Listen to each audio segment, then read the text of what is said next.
Hello guys! So, today is meron tayong tips na i-share ko po sa inyo kasi meron po kasi akong friend na nagtatanong po siya sa akin kung talaga mahirap daw mag-vlog.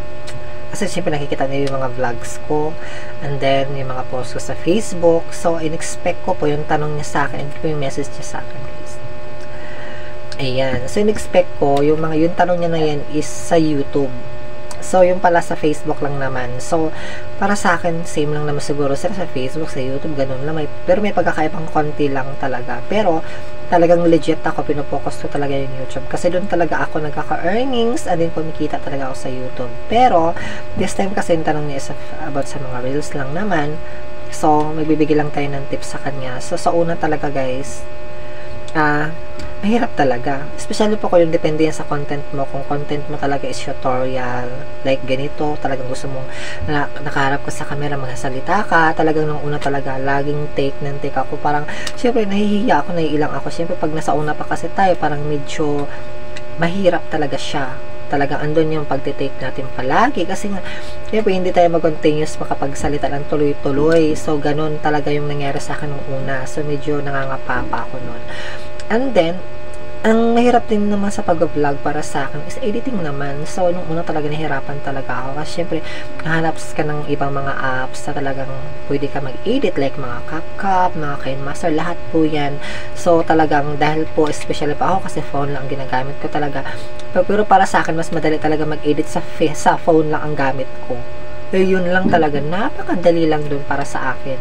So, hindi naman porket na mag-vlog tayo is talagang kailangan na natin ng mga camera na yan, yung mga expensive. So, kung meron tayong cellphone lang muna, so pwede naman yun.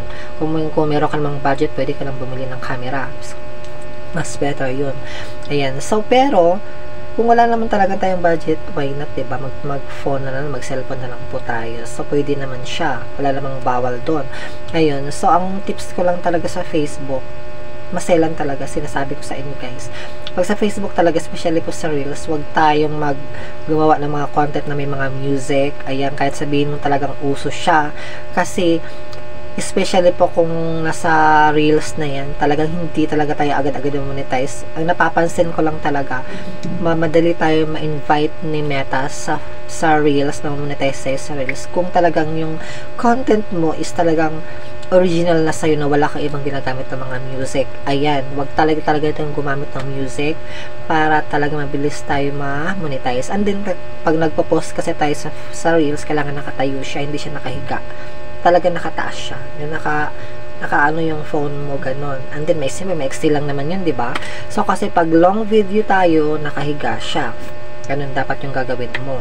Pwede naman siya long video na nakaganyan mahaba. Pero pag sa Reels kasi talaga dapat nakatayo ka lang talaga.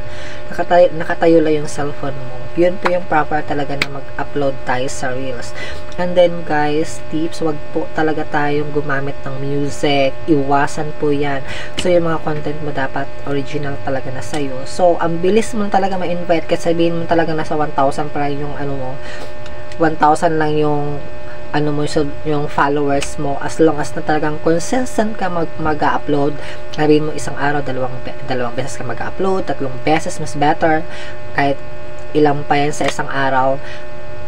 Basta araw-araw ka nag-upload and then consistent ka sa pag-upload, mabilis ka ma-monetize. Pero ako guys, hindi naman ako ng ganyan.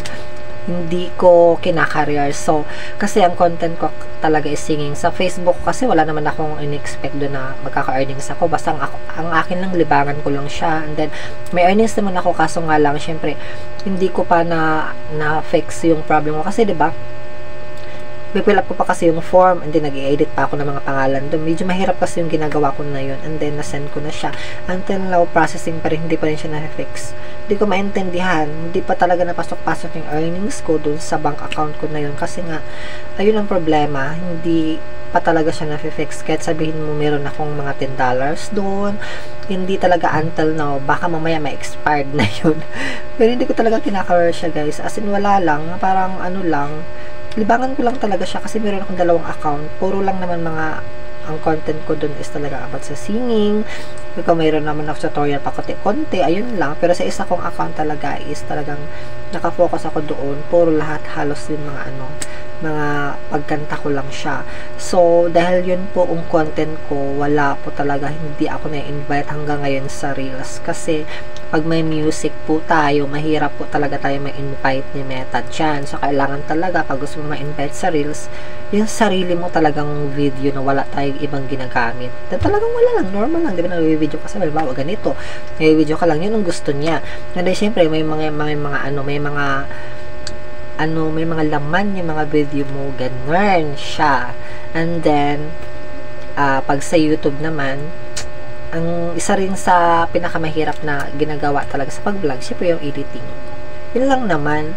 Pero, siyempre sa una lang naman siya mahirap. Kasi yung pag-vlog po talaga, siyempre kailangan talaga yun ng time. And then, editing siya. So, sa una mahirap lang yan siya. Pero, pag mga ilang buwan ka na, pag masasanay, palagi mo siyang paulit-ulit na ginagawa, masasanay ka rin naman. Parang ako lang, ganyan ang ginagawa ko, diba? Nasasanay na lang din ako. Hanggang sa, madali na sa akin. Madali na talaga siya. Kaya nga, mas gusto ko pang gumamit ng cellphone kasi sa ibang mga, mayroon akong computer, pero hindi ako nag-i-edit nung kasi, mas nahihirapan talaga akong mag-edit sa computer. Mas gusto ko lang talaga sa cellphone kasi ang bilis lang kasi meron tayong mga apps daw na pwede natin i-edit. Like mga KineMaster, mga CapCut, yun naman talaga yung talagang ginagawa ko. And then, minsan nag-a-avail ako dun sa KineMaster kasi pag mag-a-avail po tayo, lahat po ng mga mga features na pwede natin i-avail, na-avail natin, nagagamit natin siya. And then, pag mag-avail din tayo sa CapCut, lahat po ng mga effects doon, like yun sa mga effects, and dahil mga effects doon, like yun sa mga letra na pwede natin gamitin. So, ang iba kasi dyan talaga may bayad na siya. So, hindi natin siya magagamit ng free. So, kailangan talaga natin silang i-avail. Bibilhin natin sa monthly. Magbabayad tayo sa kanila. Ganun po yan. So, kayong kasi sa CapCut, grabe na. Talagang halos wala ng free. Kunti na lang talaga yung free talaga doon. Tinitingnan ko talaga siya. Hindi na ako makapag-edit ng alam mo yun, yung mga gusto ko yung mga effects na gusto kong gawin, hindi ko na magagawa kasi hindi ko na ma-apply din sa pag-edit ko kasi kailangan mo na mag-avail talaga. So, siguro hindi nagsasawa na sila sa gamit mo ng free kasi ang tagal ko nang gumamit ng CapCut. So, kailangan talaga natin mag-avail na doon. So, winalanan niya yung free doon. Bali, lahat na may bayad na. So, kailangan talagang mag-avail na tayo. So, ganun po yan. Gawa tayo ng vlog, talagang mag-a-avail talaga tayo. Hindi puro free na lang. Ganun. So, hindi ganun kadali. Pero para sa akin naman, lahat naman yan is simula lang yan. Pagkatagal naman yan, matutunan mo lang din. Yun po yung magiging tips ko sa inyo, guys. Yan, sa'yo, friendship.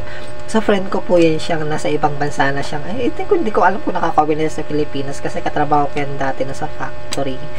Nagtatanong po kasi siya sa akin. So, marami naman akong friend na nagtatanong yan. Pero, yan lang magiging share ko sa inyo. Talagang sa una lang yan, pero pag matagal, matutunan lang din natin yan. Ayan, thank you po sa message mo, and thank you for watching. Salamat!